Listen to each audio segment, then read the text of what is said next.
Welcome to another episode of the CPG Guys podcast. Our co-hosts, Shri Rajagopalan and Peter V.S. Bond, explore how brands and retailers engage with consumers online, in-store, and everywhere in between. And now, here are Shri and Peter.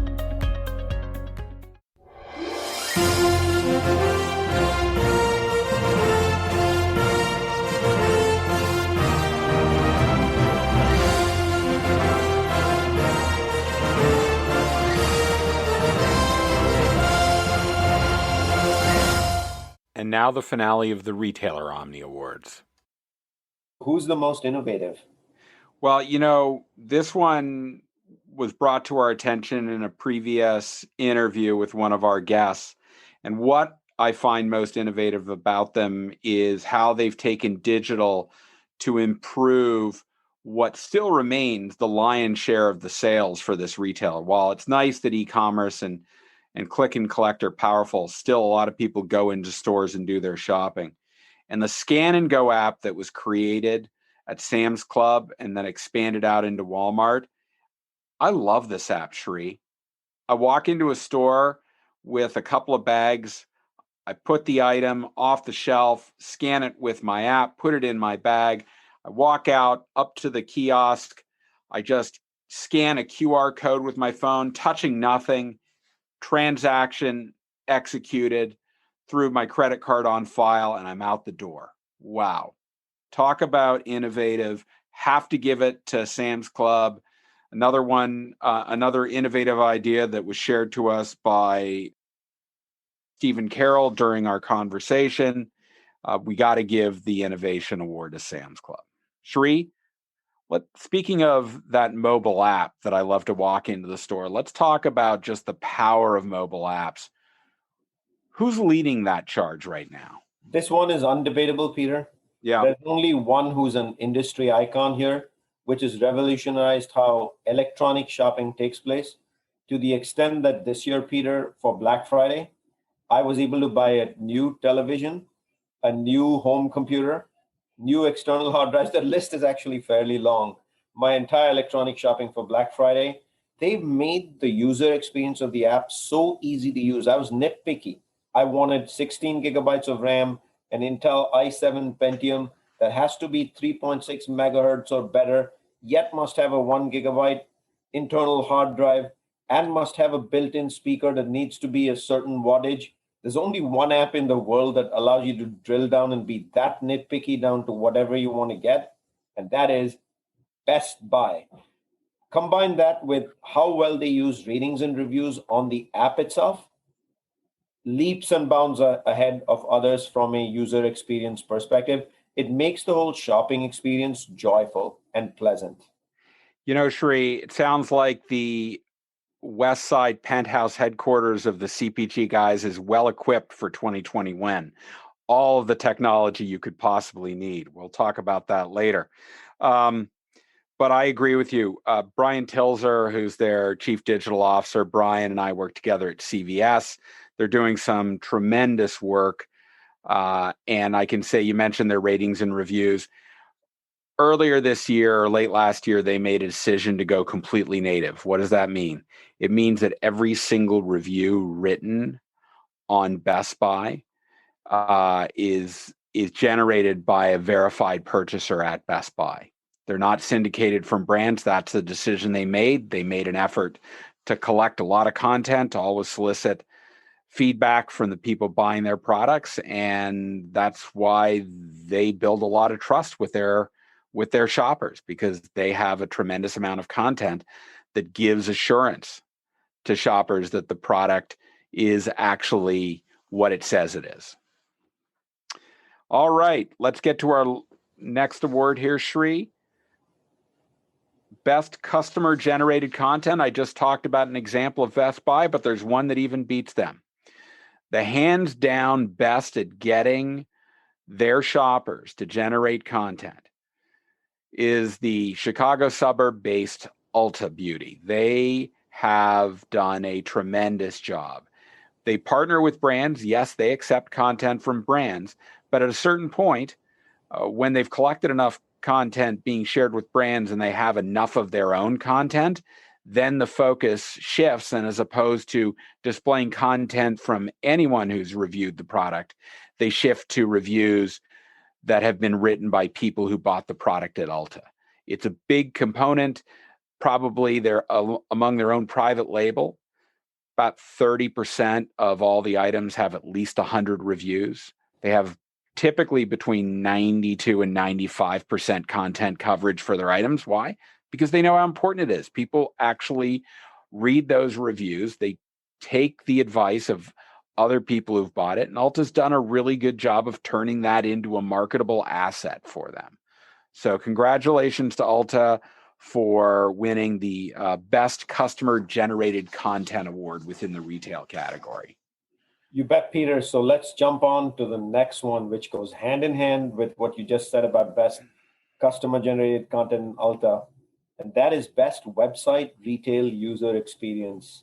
So this website is a unique and first in its kind because it combines consumer need states with the ability to shop by brands, with the ability to shop by tools.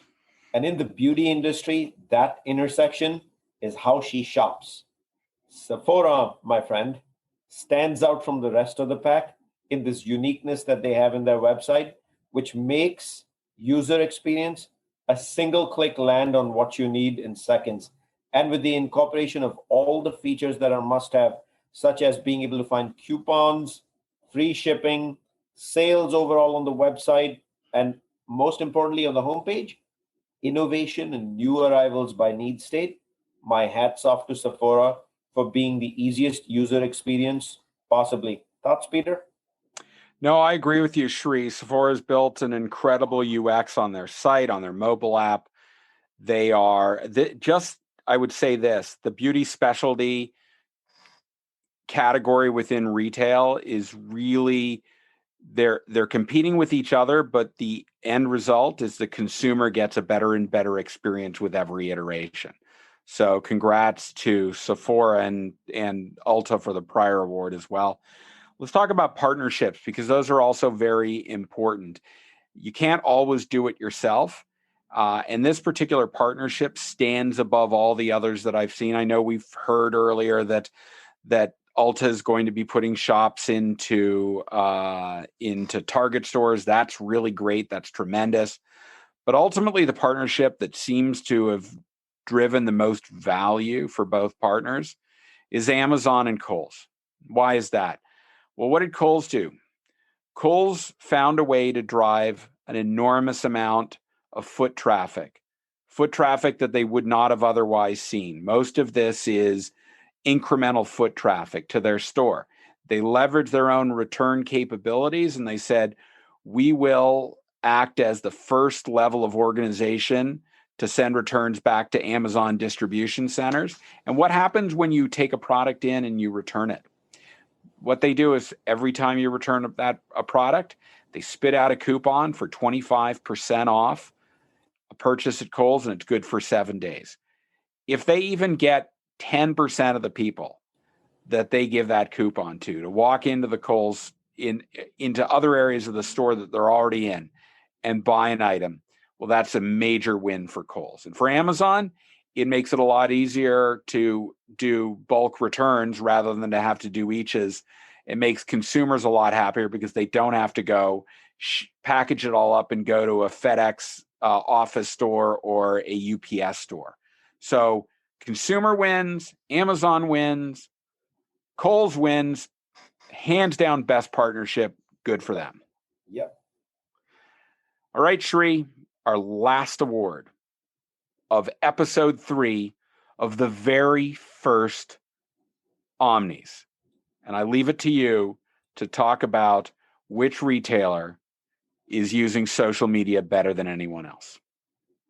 The retailer that's using social media the best with 32 million followers on Facebook. Did you hear that number, Peter? 32 million. You know, if you go back, you know, Shri, that's more than the president-elect has. I think he's at about 28. So that's a big number. So I think we rest our case here in terms of who. We don't even need to dive deeper into this. but if they've started to build their Instagram following with about 2.5 million followers. But what I like about what they're doing on social media the most is the consistency. You can see stories on Facebook, you can see stories on Instagram, you can see it daily, you can see it multiple times. Posts are daily. They've leveraged every feature Facebook has from a shopping perspective, constantly featuring brands all the time. They're getting engagement, they're getting close to 1,000 likes per post. And that retailer who has really upped their game in 2020 with an earlier clear category leadership winner, as well as now the social media activation, is the world's most elite retailer, Walmart. Congratulations. And Shri, some of my favorite social media accounts to follow are the Walmart ones that have content generated by their employees. Phenomenal stuff. And then the investment in TikTok. Wow, it is just, they're a powerhouse. They are a powerhouse. So Shri, we made it. First Omnies.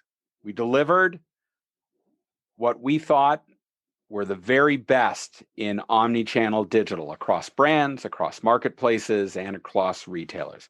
I think this will stand the test of time. We chose well and we calculated appropriately, and what we came up with was, well, the indisputable best of the industry.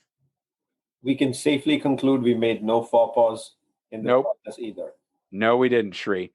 So thank you for joining me on this journey. Can't wait for the 2021 Omnies. Maybe next year we'll invite all of our followers to participate in coming up with the awards. I think that could be really fun. That's the only way to do it, Peter. I don't think we could do this again. It just took too much time, and boy, Texas A&M is still reeling from all the work we had them do in creating this. So, what I'll say to our audience, first of all, I'll say to Shri, thank you for joining me on this adventure. It was great doing this. So much fun putting an award show together. I think you look quite handsome. If you're not seeing this in video, you should. We got our tuxes on. We are looking fly as can be. To our audience, we'll have the full list of the winners along with all of our other content. Just go to cpgguys.com. And if you think this was a great awards ceremony, give us an award. Just go to the Apple Podcast and give us a rating.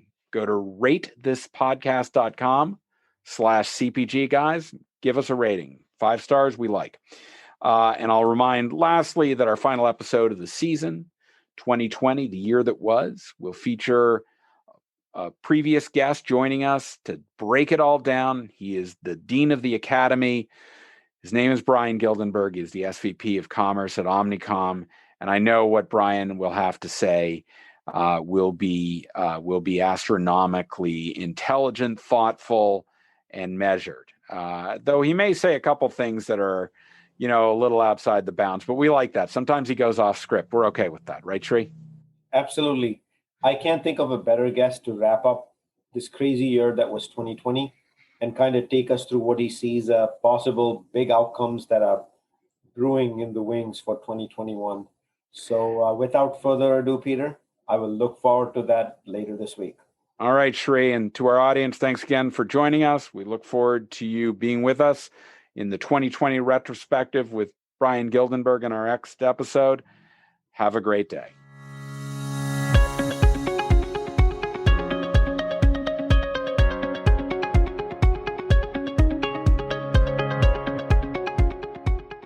The content in this podcast episode is provided for general informational purposes only. By listening to our episode, you understand that no information contained in this episode should be construed as advice from CPGGUYS LLC or the individual author, hosts, or guests, nor is it intended to be a substitute for research on any subject matter. Reference to any specific product or entity does not constitute an endorsement or recommendation by CPGGUYS LLC. The views expressed by guests are their own, and their appearance on the program does not imply an endorsement of them or any entity they represent. The views expressed by CPGGUYS LLC do not represent the views of their employers or the entity they represent. CPGGUYS LLC expressly disclaims any and all liability or responsibility for any direct, indirect, incidental, special, consequential, or other damages arising out of any individual's use of, reference to, or inability to use this podcast or the information we present in this podcast.